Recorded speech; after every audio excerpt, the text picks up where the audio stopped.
నమస్కారం ఘంటారావానికి స్వాగతం. ముందుగా ప్రధాన అంశాలు. టెహ్రాన్ బీరూట్ పై అమెరికా ఇజ్రాయెల్ బాంబుల వర్షం. గల్ఫ్ దేశాల్లోని యుఎస్ స్థావరాలే లక్ష్యంగా ఇరాన్ ప్రతిదాడులు. ఇరాన్ రక్షణ సామర్థ్యం క్రమంగా క్షీణిస్తోందన్న అమెరికా. బ్యాలిస్టిక్ కార్యక్రమాన్ని నాశనం చేసి తీరుతామని స్పష్టీకరణ.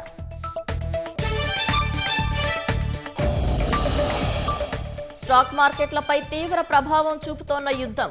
1600 పాయింట్లకు పైగా నష్టపోయిన సెన్సెక్స్.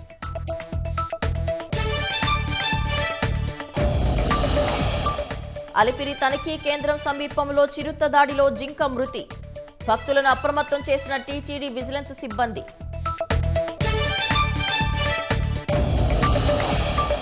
రాష్ట్రానికి వచ్చే పర్యాటకుల కోసం డ్రైవర్ కమ్ టూరిస్ట్ గైడ్లు త్వరలో విజయవాడలో ప్రయోగాత్మకంగా అమలు.